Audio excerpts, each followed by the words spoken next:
today I want to talk about hiking pole hacks. So if you watch my videos, you know that I've been working on storage poles for like a year. I've experimented with being able to carry things in my poles, and it really just started out as a way to carry my hoop poles for my Hillyberg tents, but then I started buying 28 millimeter test tubes, so I started carrying things like olive oil, even tried tortillas in here.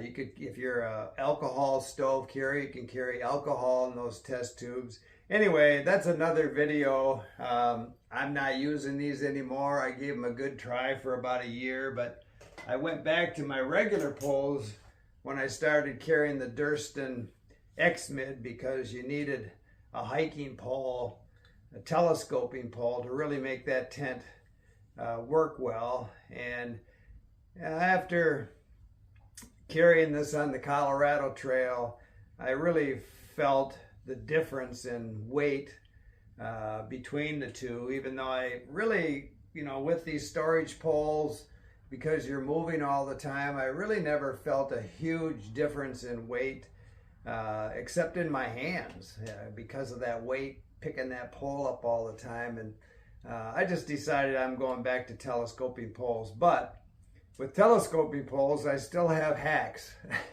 So as you can tell with this one, I carry my dig tool on here, because this dig tool has these serrated edges here. I'm just afraid to put that in my pack anywhere, because I'm afraid it's going to tear things up. So I just carry it here. I've got underneath it, I've got Gorilla Tape. I use that all the time.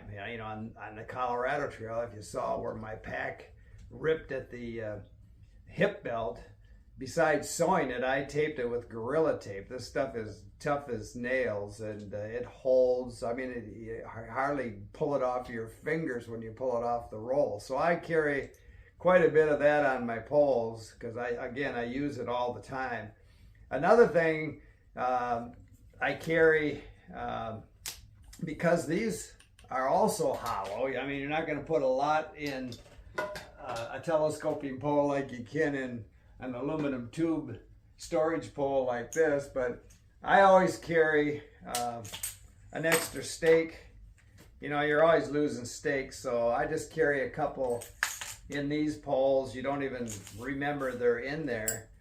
So the only downside is when you're trying to stow it in your pack, like when I'm hitchhiking or something, I want to put my poles away. It doesn't close all the way.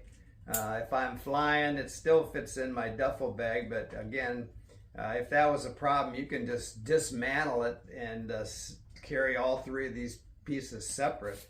But they still come down, you're only not able to close it up to here where that stake is hitting. So one of the important features of using a camera mount and building these threads into the top of your pole is not, on the Colorado Trail, it's not that I didn't want to use the tips up, but I couldn't, because after 400 miles, the tips look like this. And once that carbide tip's gone and you get down into the aluminum, that aluminum goes fast, and so you just get this blunt end that won't fit into that grommet that's in most, trekking pole supported tents. You couldn't fit it in. So it had to be tips down, and you needed this little attachment to kind of hold it in place. And one of the reasons that I went to these poles and tried to design a storage pole was not only for storage, but that I could replace the tips at the hardware, just buy another bolt and stick in there.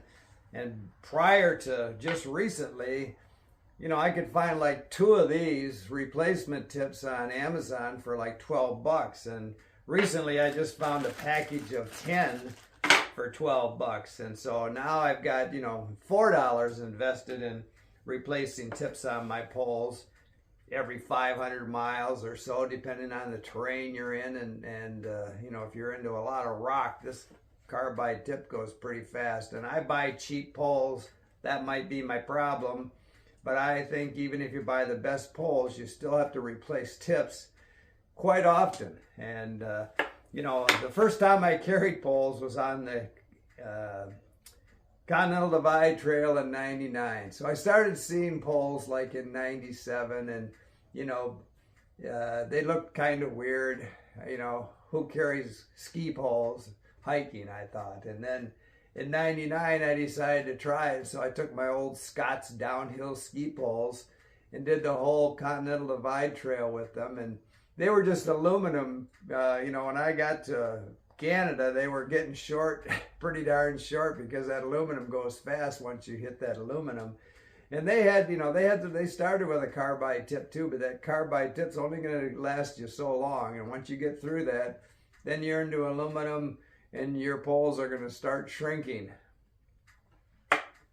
So the other thing that kind of pushed me over the edge of going back to my telescoping poles compared to my storage poles were just, I guess it has to do with the weight and the fact that there's no stops on the storage poles. And so when I would stow them, and I do this a lot, you know, especially in the morning, I hike a lot early. If it's cold, I want to have my hands in my pocket. I don't want my poles, but I don't want to store my poles in my pack. If I stow them away in my pack, I got to take my pack off every time I want to get them or put them back. And so they're kind of in and out of my hands all morning, depending on if I hit some, you know, rocky trail or something where I'd rather have my poles back out and deal with my cold hands. So what I do is, you know, I just use my shoulder strap and I stick my poles in here. And these, because of these stops on here, you know, they'll sit wherever I put them. And I can pull them out easy, put them back easy. Whereas my storage poles, because they're so slick and heavier, they'd be sliding out. I was dealing with them all the time. And so I really like the telescoping lighter poles for this option. And so the last hack, which is probably the most important, especially if you're in grizzly country, if you've ever watched the movie The Princess Bride, which is my favorite movie of all time, Inigo Montoya was the sword fighter.